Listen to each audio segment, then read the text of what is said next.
Minister. Thank you, Mr. Speaker. With permission, I'll update the House on my visit last week to China and Japan, where we delivered for the British people. Mr. Speaker, with events overseas directly impacting on our security and the cost of living, I made it a founding principle of this government that after years of isolationism, Britain would face outwards once again. This was an 18-month strategy to rebuild our standing, and we have delivered, strengthening our US relationship with our world-first trade deal, resetting our relationship with the EU, striking a groundbreaking FTA with India, and now thawing our ties with China to put this relationship on a more stable footing for the long term. Mr. Speaker, China is the second biggest economy in the world, including Hong Kong. It's our third biggest trading partner, supporting 370,000 British jobs, and it is an undeniable presence in global affairs. It would be impossible to safeguard our national interests without engaging with this geopolitical reality. Yet we inherited a policy from the previous government, not of engagement with China, but hiding away and sticking their heads in the sand. While our allies developed a more sophisticated approach, they let the UK fall behind. We became an outlier. Of my three predecessors, none held a single meeting with President Xi. For 8 years, no British Prime Minister visited China. 8 years of missed opportunities.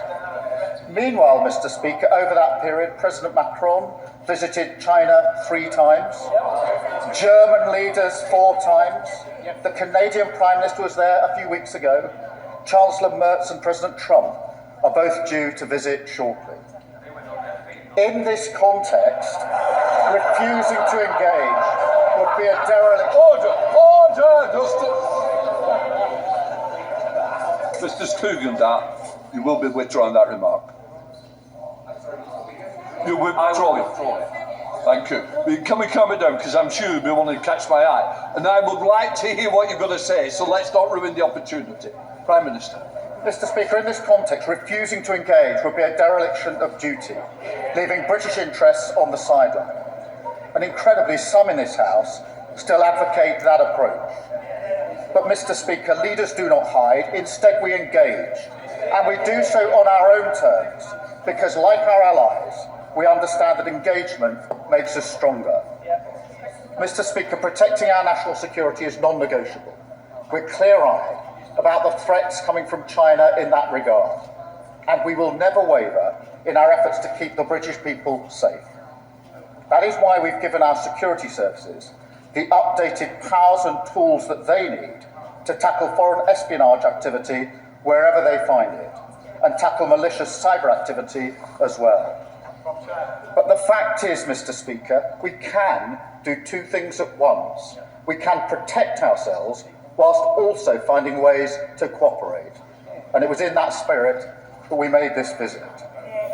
I had extensive discussions over many hours with President Xi, Premier Li, and other senior leaders. The discussions were positive and constructive. We covered the full range of issues, from strategic stability to trade and investment, opening a direct channel of communication to deliver in the national interest, enabling us to raise frank concerns about activities that impact our national security at the most senior levels of the Chinese system. We agreed to intensify dialogue on cyber issues, and we agreed a new partnership on climate and nature, providing much-needed global leadership on this vital issue. And Mr. Speaker, I raised a number of areas of difference which matter deeply to this country. I raised the case of Jimmy Lai and called for his release, making clear the strength of feeling in this House. Those discussions will continue. And my right honourable friend, the Foreign Secretary, is in touch with Mr. Lai's family to provide further briefing. I raised our human rights concerns in Xinjiang and Tibet.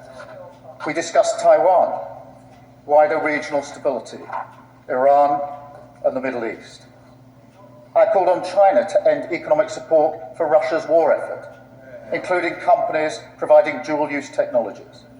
And I urged them to use their influence on Putin to push for the much-needed ceasefire in Ukraine.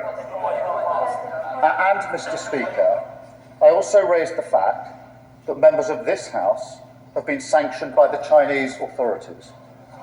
In response, the Chinese have now made it clear that all such restrictions on parliamentarians no longer apply. And I want to be clear, this was not the result of a trade. Exactly. Yes, members will want to see more, I understand that. But that is precisely the point. Ignoring China for 8 years achieved nothing. This step is an early indication, not the sum total, of the kind of progress that this sort of engagement can achieve, through leader-to-leader discussion on sensitive issues, to stand up for British interests. Mr. Speaker, my visit was also about creating new opportunities for British businesses to deliver jobs and growth for the British people. We took with us a brilliant delegation of nearly 60 businesses and cultural powerhouses, the very best of British, as an embodiment of what this country has to offer.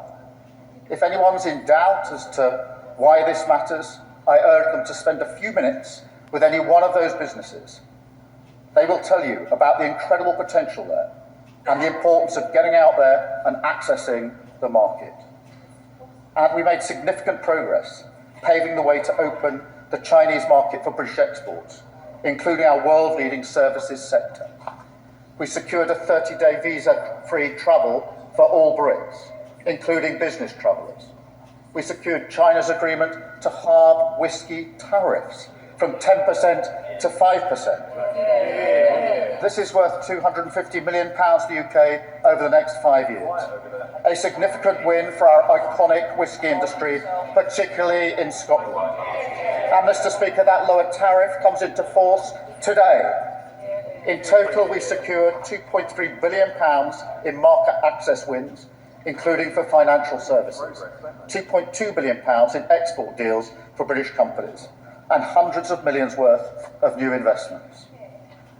In addition, Mr. Speaker, we agreed to work together in some key areas of law enforcement. Last year, around 60% of all small boat engines used by smuggling gangs came from China. So we struck a border security pact to enable joint law enforcement action to disrupt that supply at source. We also agreed to scale up removals of those with no right to be in the United Kingdom and to work together to crack down on the supply of synthetic opioids. We will continue to develop our work across all these areas because, Mr. Speaker, this is the start of the process, not the end of it. My visit was not just about coming back with these agreements. It was about the wider question of setting this relationship on a better path, which allows us to deal with issues and seize opportunities in a way that the previous government failed to do. Finally, Mr. Speaker, let me say a word about my meetings in Tokyo. Japan remains one of our closest allies. Together, we're the leading economies in the CPTPP, partners in the G7, the G20, and the Coalition of the Willing. And they are the UK's largest inward investor outside the United States and Europe. So I had an extremely productive meeting with the Prime Minister as we set out our shared priorities to build an even deeper partnership in the years to come. That includes working together for peace and security, supporting Ukraine as we work for a just and lasting peace, and deepening our cooperation in cutting-edge defence production, including through GCAP. We discussed how we can boost growth and economic resilience by developing our cooperation. First, in tech and innovation, where we are both leaders. Second, in energy, where Japan is a major investor in the UK. And third, in trade, where we're working together to maintain the openness and stability that our businesses depend on. That includes expanding the CPTPP and deepening its cooperation with the EU. We will take all of this forward, Mr. Speaker, when I welcome the Prime Minister to Chequers later this year. So, Mr. Speaker, this is Britain back at the top table at last, facing outward, replacing incoherence and isolationism with pragmatic engagement, replacing naive posturing with the national interest. In dangerous times, we're using our full strength and reach on the world stage to deliver growth and security for the British people, and I commend this statement to the House.